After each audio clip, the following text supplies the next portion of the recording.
oral arguments by next month. The PhilHealth will be paying its obligations to the Philippine Red Cross by Monday.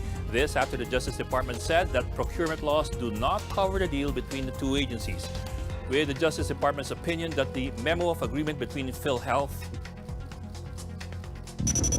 re-electionist U.S. President Donald Trump and Democrat Joe Biden face off once again in their final debate before the November 3 polls.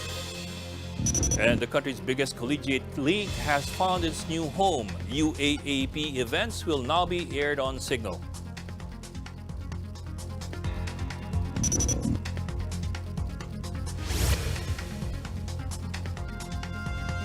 We begin tonight with the IATF further easing some major quarantine protocols as part of the gradual reopening of the economy. In a press briefing, presidential spokesman Harry Roque says foreign nationals will be allowed to enter the country starting November. But that, says Roque, comes with conditions. Ang pagpasok po ng mga dayuhan sa bansa ay subject pa rin sa mga kondisyon tulad ng kailangan sila na mayroong valid at existing visa sa panahon na kailangan mayroon silang pre-book accredited quarantine facility. The IATF has also lifted its antigen pre-testing requirement for outbound Filipino travelers. And still on relaxed transport guidelines, Roque also confirmed that motorcycle taxis are now allowed to resume pilot testing. The palace official says guidelines for motorcycle taxi operations will be released in the coming days. Meanwhile, religious services in areas under GCQ may increase their capacity to 30% from the previous 10% as recommended by Metro Manila mayors. Wala na po kasi tayong undas, sarado ang ating mga semeteryo, tapos marami na po tayong mga nakansila. So siguro naman kahit paano magkaroon naman tayo ng pagpatuloy ng ating mga Christmas traditions. Pagkamat, 30% lang po ang ating magiging po pwedeng simbang gabi.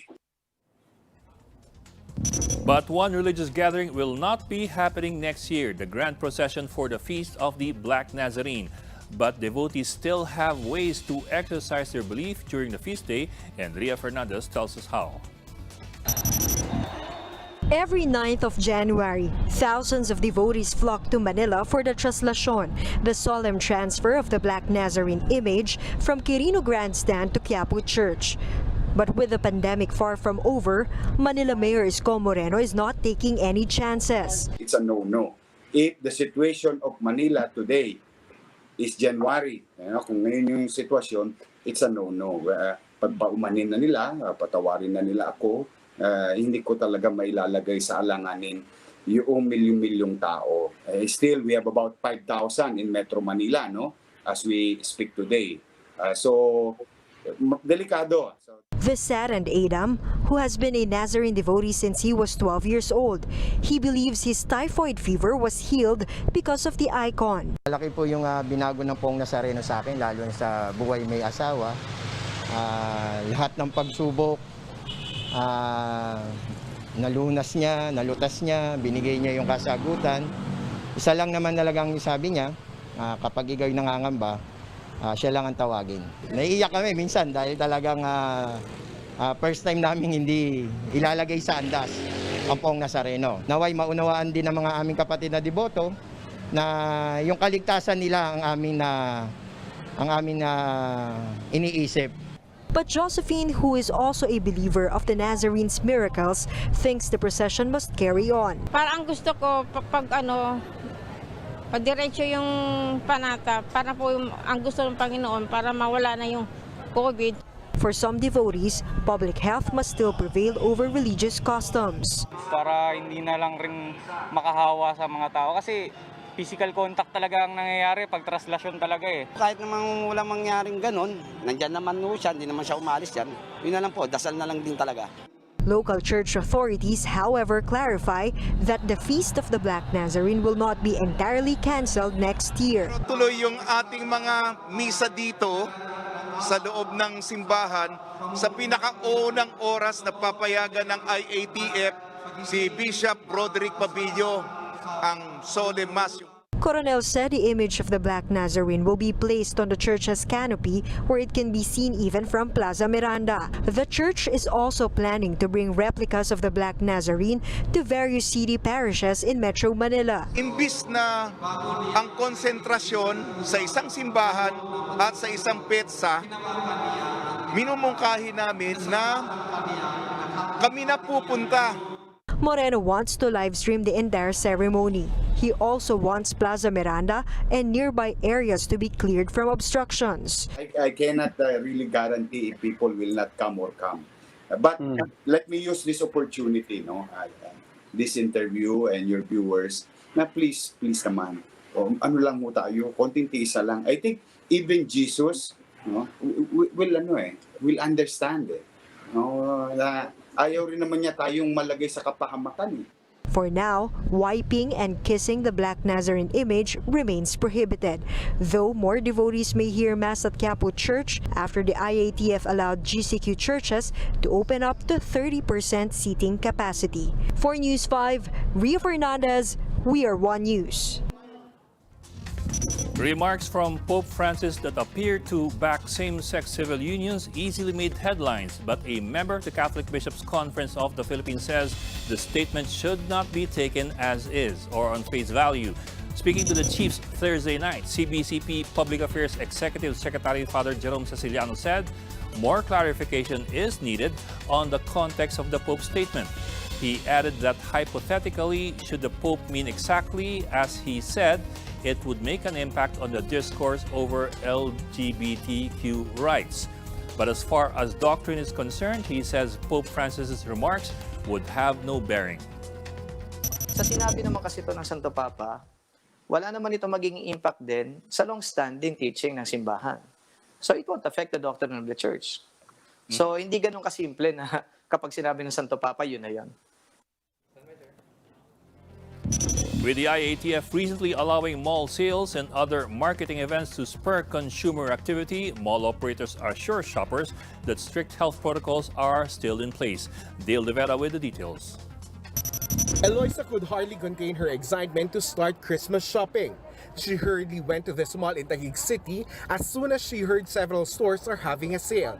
But with COVID-19 still around, she had to remind herself to stay cautious. Kung ganong sale na maraming tao, never siguro kasi syempre mag-iingat tayo ng sa health natin. Importante ngayon ang health natin. Hindi natin kasi naiiwasan yung Mall management assured shoppers that safety protocols are in place and are strictly implemented. Careful studies also being done to ensure that mall-wide sales and upcoming gimmicks for Halloween will be safe but fun. We study the occupancy per floor as well. So we are very conscious of that to ensure that our guests are still very safe in the mall. The Trade Department recently allowed malls to lower the temperature inside their establishments and once again activate Wi-Fi inside the shopping centers. However, mall operators should ensure that social distancing and other health protocols will still be observed. We need to protect ourselves also. Na tayo mismo, let's call their attention if they do not observe physical distancing or yung mga 7 commandments natin. Mall-goers should follow health protocols such as social distancing and wearing a face mask and face shields at all times. They should also remember that eating and talking in public transportation are strictly prohibited. Establishments should have adequate ventilation and proper disinfection procedures. They should also dedicate an isolation area for those found to be COVID positive. For News 5, Dale De Vera, We Are One News. We will go for a quick break. When the big story returns. The Supreme Court hopes to come up with a schedule for the oral arguments against the anti-terror bill or law by November. And later, PhilHealth will now be settling its obligations to the Philippine Red Cross by Monday. The details up next.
Good evening. You're still watching The Big Story.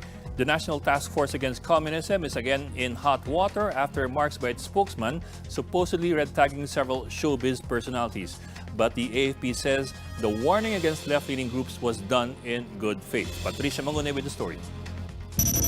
In the wake of the red-tagging incident involving several female celebrities, Defense Secretary Delfin Lorenzana said a meeting with Anti-Communist Task Force spokesperson Lieutenant General Antonio Parlade and its other officials will take place. Lorenzana said he wants to sort out any misunderstanding on the issue. He warned officials against carelessly labeling individuals as part of the New People's Army. Dapat may ebidensya tayo. Bago ko masabihin na ay leftist yan. O NPA yan. Dapat may ebidensya tayo. Wala kung ano yun. Otherwise, just keep quiet.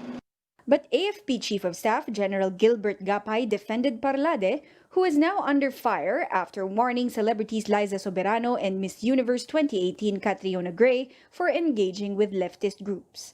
It's not in any way red tagging, ano? Ito naman na statement ni Gen. Parlade is just a reminder to all that kasi anybody could be victims, ano? Anybody from all walks of life. Angela Ella Colmenares, the sister of actress Angel Locsin, is being tagged as a member of the New People's Army. In her tweet, Ella said that like her sister, she's merely fighting for women's and human rights. But that does not automatically make members of the NPA. Actress Angel Locsin also denied the allegations, insisting that their family does not have ties with terrorist groups. Locsin called on authorities to stop making false accusations against citizens through red tagging, which puts their life in danger. After drawing backlash for his remarks, General Parlade said the AFP shares the same desire in pushing women's rights as actress Liza Soberano and Senator Risa Ontiveros. However, he insists their means of doing so are different. Parlade insists he did not red tag Soberano. In fact, he claimed that Soberano's camp reached out to thank him for defending the actress against social media bashers. For News 5, Patricia Mangune. We are One News. Dates for the oral arguments of the petitions challenging the Anti-Terrorism Act may be settled by mid-November, according to Chief Justice Diosdado Peralta.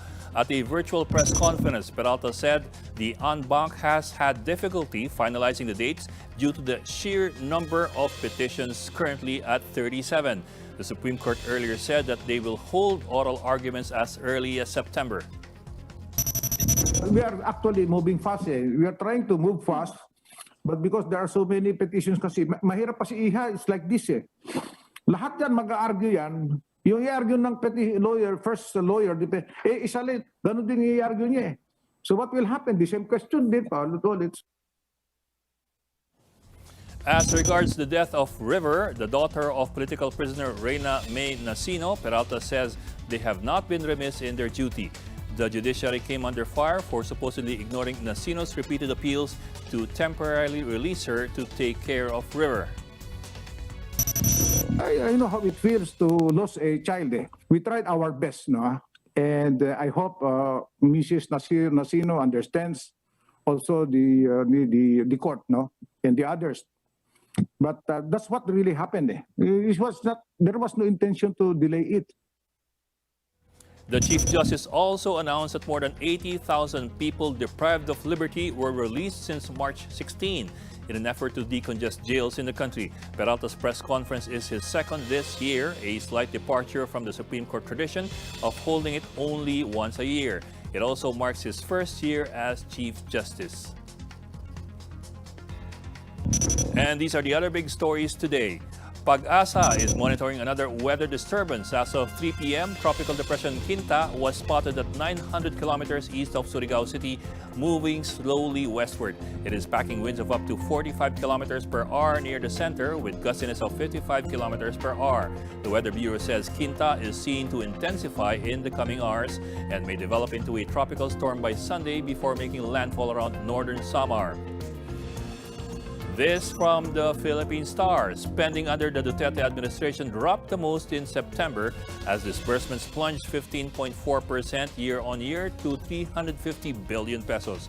This is the first time spending contracted in the middle of the COVID-19 crisis. The Treasury attributed this to the lag in infrastructure spending and the implementation of Bayanihan 2. Authorities recaptured 6 of the 13 detainees who escaped from a detention facility in Caloocan City on Thursday. Caloocan police said that residents who reported the escaped detainees helped in their search. They said that they will continue their manhunt operation for the remaining 7 escapees. Container vans holding waste materials, including used face masks from the United States, were intercepted in Subic Port. But the Environment Department has reservations on imposing a total ban on waste imports. Shala Francisco tells us why. These 30 container vans shipped from the United States were declared as American old corrugated cartons for recycling. But upon inspecting 5 of them, customs and environment officials were greeted with municipal wastes. The Environment Department says these are considered residual wastes which cannot be recycled and should go straight to the landfill. The wastes include Tetra Pak containers, mineral bottles, plastic, papers, and even face masks. Very alarming to kasi hindi naman to ordinary basura. Ito yun, dahil na sa pandemic tayo, Shaila. So tinitingnan natin, dapat yun, may mga treatment tayong gagawin doon, may mga proper disposal na dapat gawin doon sa mga surgical mask, mga face mask. Customs officials say the shipment was consigned to Bataan 2020 Incorporated. The importer could face criminal charges for violating the Solid Waste Management Act and other laws, according to the DNR and the Customs Bureau. The BOC has revoked the accreditation of the customs broker and the importer. If we can't control yung decision making ng mga exporters sa ibang bansa na gustong ilabas itong mga to, at may mga kababayan naman tayo na tumatanggap nito, at least makapag-send ang gobyerno natin ng signal na hindi ito lulusot sa atin at makakasuhan. In a statement, Bataan 2020 has denied the allegations of allowing the entry of illegal solid waste from the U.S. The customs had earlier intercepted imported waste from Canada, Australia, and Korea. With this, environmental group Eco Waste Coalition is urging the DNR to impose a total ban on waste import. Pagka kasi nakakapasok na dito sa atin ay ang hirap nang pabalikin at maraming mga coordinations na ginagamit. But the DNR has reservations. Concern natin dyan, Shaila, sa policy natin, may mga industry kasi na naka-depend pa rin sa mga recycling, mga reuse. Kasi kulang naman din tayo talaga ng kulang naman tayo ng mga materials to use. Like for example, yung use of mga cars, mga sopreno. The Customs Bureau, for its part, will finish its investigation this week and start returning the shipments within a month. Shaila Francisco, VR1 News. Let's pause for a quick break. When we come back, U.S. President Donald Trump and Democrat candidate Joe Biden duel one last time before the November 3 elections. And school spirit will now be heard loud and proud on Cignal as the country's biggest collegiate league finds a new home court. Find out next.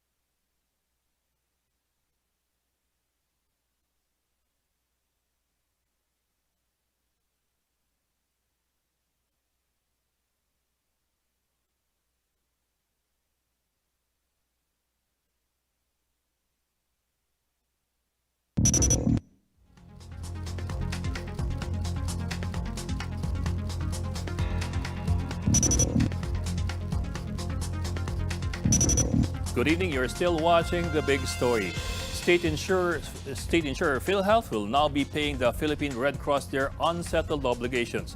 This after the Justice Department found that the memo of agreement between the two agencies is not covered by procurement laws. Greg Gregorio with the story.